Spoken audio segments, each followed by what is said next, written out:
देखो यार, ये हमें ऑलरेडी पता है कि न्यूक्लियर वेपन्स किस कदर खतरनाक है और मुझे शायद इस पर ज़्यादा बात करने की ज़रूरत भी नहीं है। यह हम ऑलरेडी जापान जैसे कंट्रीज में देख सकते हैं कि उसने जापान में क्या किया। लेकिन जब हम सोचते हैं कि न्यूक्लियर वेपन्स के ट्रांसपोर्ट के बारे में, तो एक कॉम्प्लेक्स और हाईली सिक्योर्ड प्रोसेस को सोचना पड़ता है। देखो, न्यूक्लियर वेपन्स का ट्रांसपोर्ट दुनिया के सबसे सेंसिटिव और गार्डेड ऑपरेशन में से एक है।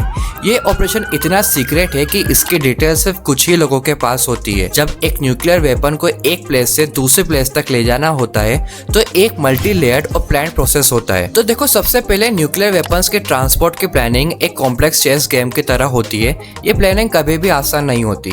हर एक डिटेल को ध्यान में रखना पड़ता है, जैसे कि रूटीन सिलेक्शन, सिक्योरिटी मेजर्स और एनवायरमेंटल कंडीशंस भी। ये प्लानिंग इतनी सोफिस्टिकेटेड होती है कि इसके बारे में आम लोगों को कुछ भी पता नहीं होता। प्लानिंग के दौरान हाई लेवल सिक्योरिटी क्लियरेंस और कोऑर्डिनेटेड एफर्ट्स जरूरी होते हैं, जो दुनिया के अलग अलग पार्ट्स में एक मल्टीनेशनल नेटवर्क के थ्रू किए जाते हैं। अगर आप सोच रहे हैं कि इनको ट्रांसपोर्ट करने के लिए कुछ अलग से व्हीकल्स होते हैं या फिर किस तरह के व्हीकल्स यूज किए जाते हैं, तो न्यूक्लियर वेपन्स को ट्रांसपोर्ट करने के लिए एक स्पेशली डिजाइन व्हीकल का यूज किया जाता है, जो एक अल्टीमेटली सिक्योर फोर्ट्रेस से कम नहीं होते।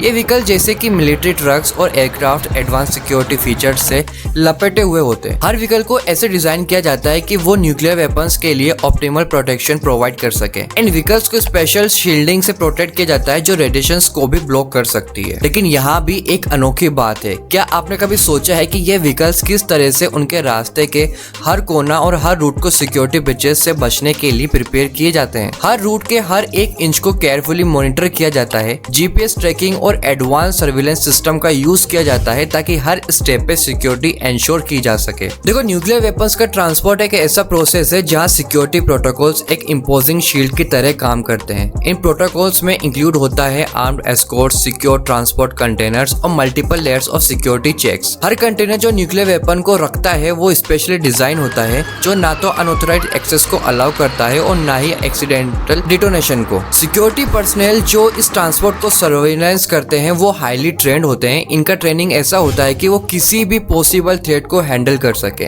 लेकिन ये भी सच है कि कुछ सिक्योरिटी मेजर्स जो आम पब्लिक से छुपाए भी जाते हैं, वो इतने ज्यादा एडवांस होते हैं कि समझना मुश्किल होता है। लेकिन क्या ये सिक्योरिटी मेजर्स एक हिडन टेक्नोलॉजी का पार्ट है जो केवल कुछ ही लोगों के पास है, या फिर कुछ ऐसे लोग भी हैं जो इंटरनली इसको जानते हैं? तो देखो, बात सीधी सी है कि न्यूक्लियर वेपन्स का ट्रांसपोर्ट करते वक्त रूट सिलेक्शन और एनवायरमेंटल कंडीशंस को भी बहुत ज्यादा ध्यान में रखा जाता है।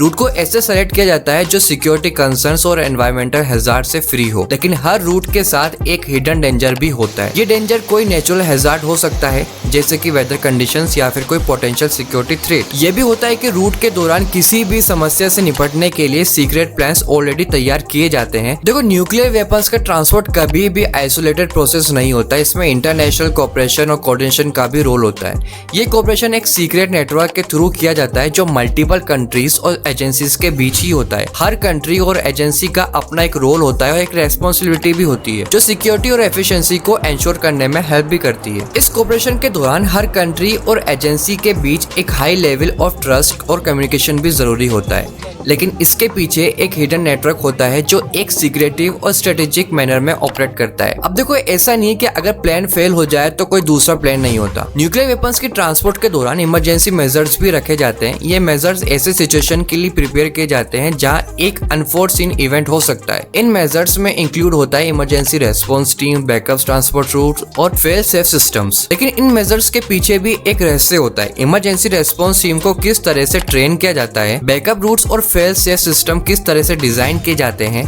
ये सब कुछ ऐसे हिडन स्ट्रेटेजी के पार्ट हैं जो सिर्फ कुछ ही लोगों को पता होता है। क्योंकि अगर इन चीजों को डिस्क्लोज कर दिया जाएगा तो कह सकते हैं कि जो सिक्योरिटी है, जो प्राइवेसी, वो बचेगी ही नहीं। तो न्यूक्लियर वेपन्स का ट्रांसपोर्ट एक ऐसा प्रोसेस है जो एटर्नल मिस्ट्री को समझते हुए है। इसके पीछे की प्लानिंग, सिक्योरिटी प्रोटोकॉल्स और इंटरनेशनल कोऑपरेशन इतनी ज्यादा सोफिस्टिकेटेड होती है कि आम इंसान के लिए समझना बहुत ज्यादा मुश्किल हो जाता है। अब आप मुझे एक बात बताइए कि आप अभी भी सोच रहे हैं कि न्यूक्लियर वेपन्स का ट्रांसपोर्ट एक ऑर्डिनरी प्रोसेस है या एक स्पेशल प्रोसेस है? और साथ ही में आप चैनल को सब्सक्राइब कर सकते हैं ताकि ऐसी वीडियो आप तक और आसानी से मिल सके। तो मिलते हैं किसी नेक्स्ट वीडियो में, तब तक टेक केयर।